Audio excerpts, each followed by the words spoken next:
I'll pop a bottle off of ya. Chain swinging, clang clang, and it costs a lot. Bitch, I'm always at the guala, yeah. And you are not badass beat. Keep on going till you hit the spot. Whoa, I'm a big bag hunter with the.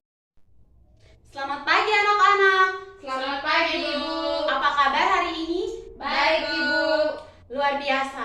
Anak-anak, sebelum kita memulai pelajaran kita hari ini, Ibu minta ketua kelas untuk pimpin kita doa.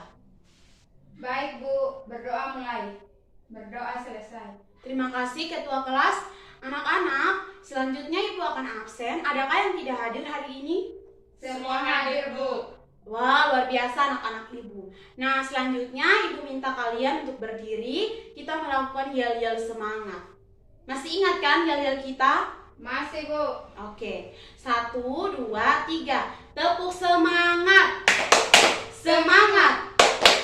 Semangat. Semangat. Silakan duduk anak-anak. Nah, berkaitan dengan materi kita pada hari ini, adakah yang masih ingat apa yang kita pelajari minggu lalu? Saya, Bu. Ya, silakan Amel. Tentang makna dan substansi hak dan kewajiban, Bu. Ya, tepat sekali. Jadi, minggu lalu kita mempelajari mengenai makna dan substansi hak dan kewajiban asasi manusia. Nah, adakah yang masih ingat apa makna hak dan kewajiban asasi manusia? Saya, Bu. Silakan dia. Hak asasi manusia adalah seperangkat hak yang melekat pada hakikat dan keberadaan manusia sebagai makhluk Tuhan yang Maha Esa. Sedangkan kewajiban asasi manusia dapat diartikan sebagai kewajiban dasar. Nah, tepat sekali dia. Nah, anak-anak, berkaitan dengan materi minggu lalu, pada materi hari ini kita akan mempelajari mengenai kasus pelanggaran hak asasi manusia. Nah, kompetensi dasarnya yaitu KD 3.1, menganalisis kasus pelanggaran hak asasi manusia dalam perspektif Pancasila dalam kehidupan berbangsa dan bernegara. Kemudian yang kedua KD 4.1 yaitu menyaji hasil analisis kasus pelanggaran hak asasi manusia dalam perspektif Pancasila dalam kehidupan berbangsa dan bernegara. Kemudian tujuan pembelajaran yang harus kita capai bersama pada hari ini yaitu yang pertama, peserta didik mampu menganalisis kasus pelanggaran hak asasi manusia yaitu penyebab timbulnya pelanggaran hak asasi manusia. Kemudian yang kedua, peserta didik mampu menganalisis contoh pelanggaran hak asasi manusia yang terjadi di Indonesia.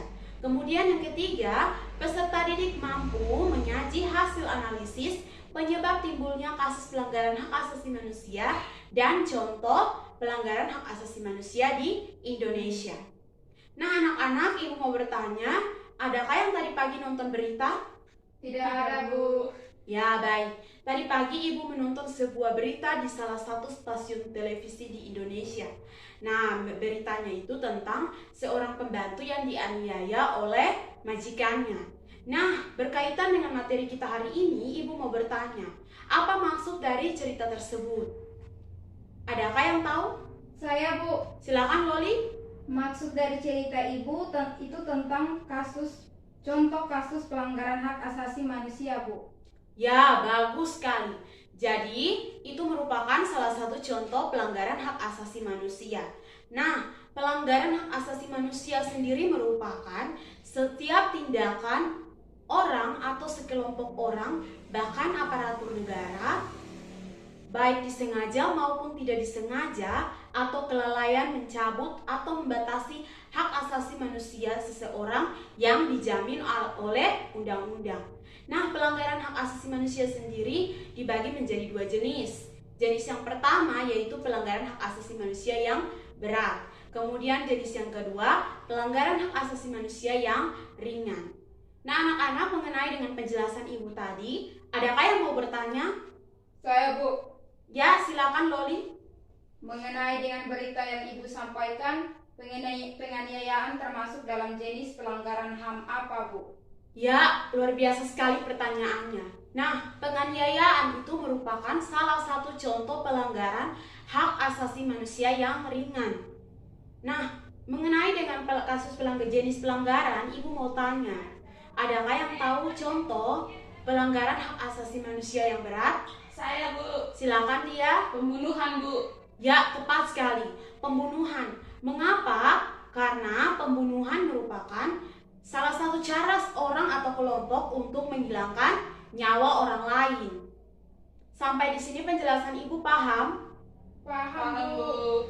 Baik anak-anak, selanjutnya Ibu akan memperlihatkan kalian sebuah gambar.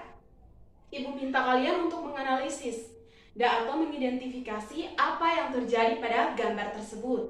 Silakan Ibu beri kalian waktu 1 menit. Baik, Bu. Ya, waktu analisis telah selesai. Adakah yang dapat mengungkapkan apa yang terjadi pada gambar di papan? Saya, Bu. Silakan Lia. Pembuangan limbah di sungai, Bu. Ya, bagus sekali. Adakah yang lain? Saya, Bu. Silakan Loli.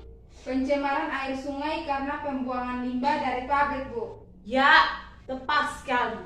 Nah, sesuai dengan gambar di papan, itu merupakan salah satu contoh pelanggaran hak asasi manusia yang disebabkan oleh kemajuan teknologi. Nah, pasti dalam setiap bentuk itu ada dampak positif dan dampak negatifnya. Nah, gambar tersebut menunjukkan bahwa kemajuan teknologi memberikan salah satu dampak positif melalui pencemaran lingkungan yang disebabkan oleh limbah pabrik. Nah, anak-anak, selanjutnya silakan kalian bentuk kelompok diskusi 2 kelompok ya. Untuk itu silakan Ibu beri waktu 1 menit untuk membentuk kelompok. Baik, Bu. Ya, waktu membentuk kelompok telah selesai. Silakan Ibu akan membagikan kalian tema. Tema yang pertama untuk kelompok 1, kalian menganalisis penyebab terjadinya pelanggaran hak asasi manusia. Kemudian kelompok yang kedua, anak-anak menganalisis contoh kasus pelanggaran hak asasi manusia yang terjadi di Indonesia. Nah, sampai di sini adakah yang mau bertanya? Tidak, Bu. Baik, kalau begitu silakan Ibu berikan kalian waktu 10 menit untuk berdiskusi. Baik, Bu. Nah, anak-anak, untuk sumber referensinya kalian bisa menggunakan HP. Dicari melalui internet ya, atau kalian bisa menggunakan buku-buku yang berkaitan dengan PPKN. Petrus, Ibu harap kamu jangan membuang sampah ke tempat kelompoknya Amelia ya. Baik, Bu. Ya anak-anak, waktu diskusi telah selesai. Silakan semua perhatian di depan. Kelompok mana yang mau mempresentasikan terlebih dahulu? Kelompok 1, Bu. Oke, kelompok 1, silakan perwakilan 1 orang maju ke depan. Wah, bagus sekali. Tepuk tangan untuk kelompok 1. Ya, selanjutnya kelompok 2, silakan perwakilan 1 orang. Ya, bagus sekali. Tepuk tangan untuk kelompok 2. Nah, anak-anak, selanjutnya silakan perwakilan kelompok memberikan hasil kesimpulan dari apa yang telah kalian analisis. Dimulai dari kelompok berapa? Pertama, Bu. Oke, silakan kelompok pertama. Kelompok pertama, kesimpulannya, penyebab timbulnya pelanggaran HAM disebabkan oleh 2 faktor, yaitu faktor internal dan faktor eksternal. Salah satu contoh faktor internal yaitu ego, sedangkan eksternal yaitu menyalahgunakan kekuasaan. Ya, tepuk tangan untuk kelompok 1. Selanjutnya silakan kelompok 2 memberikan kesimpulannya. Baik, Bu.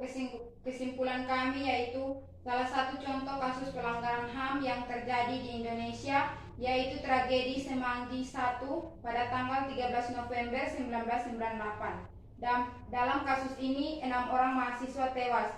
Kemudian terjadi lagi tragedi Semanggi II pada tanggal 24 September 1999 yang mengakibatkan seorang mahasiswa tewas. Ya, bagus sekali. Tepuk tangan untuk kelompok 2. Ya, selanjutnya terima kasih anak-anak. Ibu sangat senang dengan hasil diskusi dan presentasi kalian. Ibu harap ke depan semakin lebih baik lagi. Nah, anak-anak, untuk mengakhiri pelajaran kita, adakah yang bisa menyimpulkan apa yang telah kalian pelajari hari ini? Saya, Bu. Ya, silakan Loli. Salah satu cara untuk mengharmonisasikan hak dan kewajiban asasi manusia dalam kehidupan sehari-hari adalah dengan menghindarkan diri dari sikap egois atau terlalu mementingkan diri sehingga tidak terjadi lagi pelanggaran HAM. Ya, bagus sekali. Tepuk tangan untuk Loli.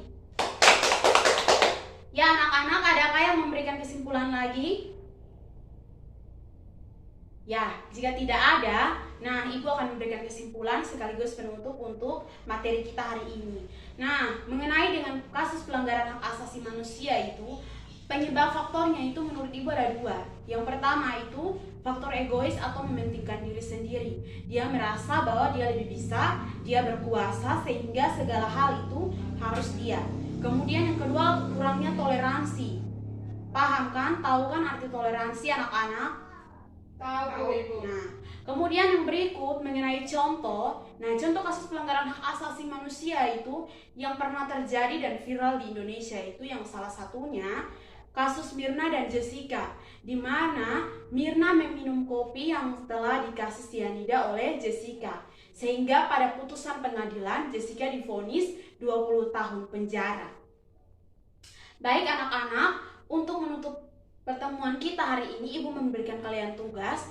Silakan kalian bentuk dua kelompok untuk mengerjakan tugas kelompok 1.3 pada halaman 20 sampai 22 buku PPKN kelas 11. Paham? Paham, Bu. Ya, baik. Nah, anak-anak, sebagai seorang manusia, tentunya sehabis kita mandi, kita memakai Rexona atau deodoran untuk menjaga keharuman tubuh kita seharian. Begitu juga sebagai seorang pelajar, kita membutuhkan ilmu untuk bertahan dan meraih cita-cita kita setinggi langit. Ya. Baik anak-anak, sebelum Ibu menutup, silakan Loli pimpin doa. Baik, Bu. Berdoa mulai. Berdoa selesai. Terima kasih Loli, sampai jumpa minggu depan. Selamat pagi anak-anak. Selamat pagi, Ibu.